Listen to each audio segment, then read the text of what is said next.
Have you ever wondered what it takes to shatter the walls of habitual thinking and glimpse the unfiltered truth? Have you ever felt that a single moment of insight could transform your entire life? Welcome back to the channel. Today we journey into a timeless story of an old monk whose simple, unexpected teaching unlocked profound awakening in his disciple. This narrative holds two central revelations. First, that true insight often comes not from elaborate practices, but from ordinary moments embraced with full presence. And second, that the barrier between confusion and clarity can dissolve in an instant when we let go of preconceived notions. In this video, we will explore how this ancient parable illustrates the power of direct experience over intellectual understanding, how the monk's unexpected gesture became a catalyst for transformation, and how we can apply these lessons to our own practice by cultivating openness, receptivity, and fearless honesty with ourselves. It was on a rain-drenched afternoon that the young seeker arrived at the monastery, soaked to the bone and trembling with anticipation. He had studied scriptures for years, memorized sutras, and debated philosophy with fellow students, yet still he felt an unbridgeable gap between his scholarly knowledge and the lived experience of awakening. His mind churned with questions. How does one transcend desire?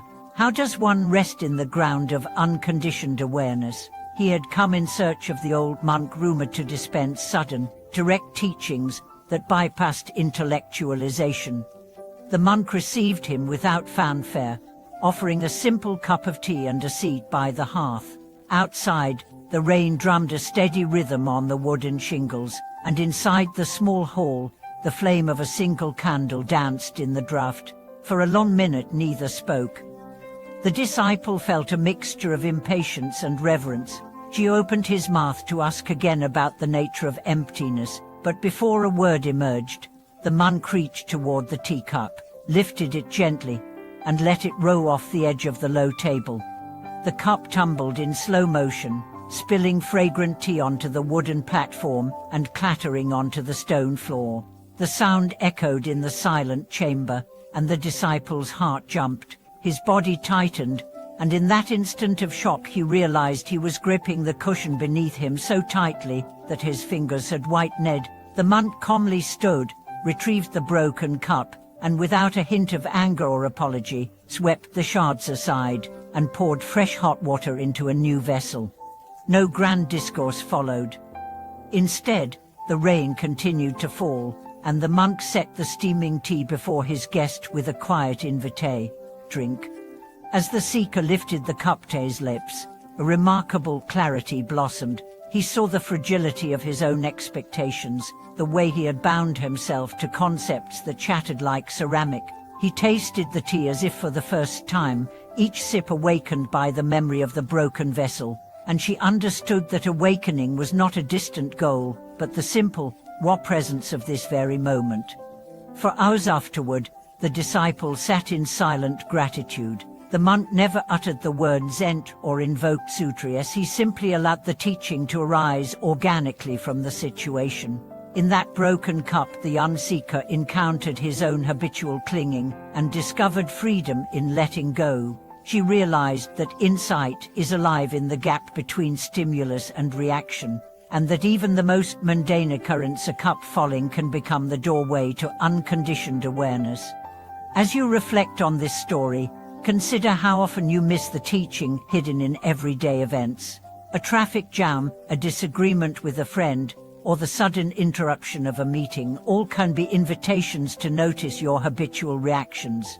When frustration arises, instead of fueling the story of a bad traffic or renewing colleague, pause and witness the tightness in your chest.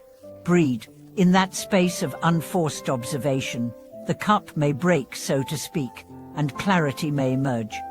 In your own practice, you might begin by creating small exercises of openness. Choose a routine activity, a meal, a walk, or washing your hands, and approach it as the monk approached the teacup.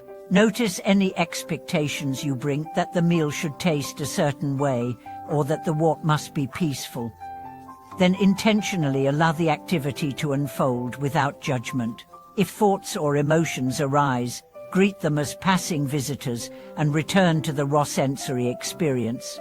In these moments, the mind's habitual solidity can dissolve and insight can arise unexpectedly.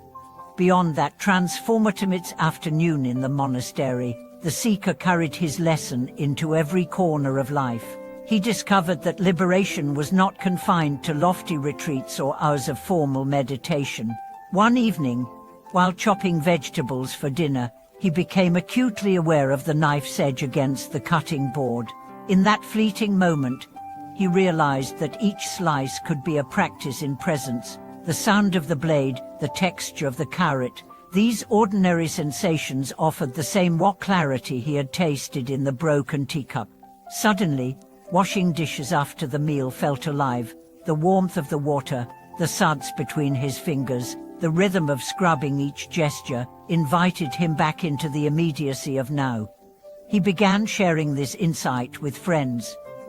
At a dinner gathering, rather than rushing through conversation, he paused when a disagreement arose, noticing the tightening in his chest and the reflex to argue.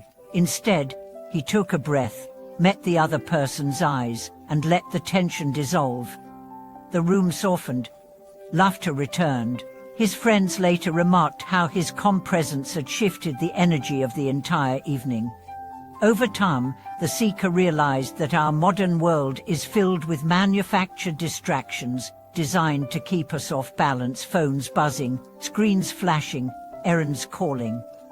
Yet within every interruption lies an opportunity. When a notification pings, instead of reflexively checking it, one can pause and observe the impulse. What is the mind seeking? What is the heart longing for? Such moments, though brief, become powerful invitations to return to the essence of experience. In offering this teaching to you, I invite you to explore the threshold between automatic reaction and conscious response. Notice the habitual patterns you carry, the stories you tell about yourself and the world. Then experiment with a small but radical gesture. When you feel triggered, simply drop your gaze to a neutral object, perhaps the rim of a mug or a patch of floor. Allow the breath to settle. In that brief intermission, the mind's architecture loosens, and freedom can emerge without effort. Consider the words of the enlightened master who said that the mind that clings is like a bird trapped in its own cage. For only when the bars of expectation are loosened can the bird of awareness take flight. You need not perform grand ritual, as the world itself is your teacher if you have the courage to listen. Each day, in every moment, the universe offers its raw material: sounds, sights, textures, relationships as a mirror reflecting your own nature.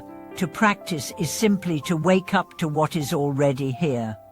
As you integrate these teachings into your life, you may notice subtle shift. Impatience gives way to patience, fear softens into curiosity, and a sense of aliveness permeates even mundane tasks. These are the fruits of sudden awakening, a continual rediscovery of freedom in the ordinary. No cup need break for clarity to rise. The very act of letting go is itself the Buddha's hand guiding you home. Thank you for watching this video.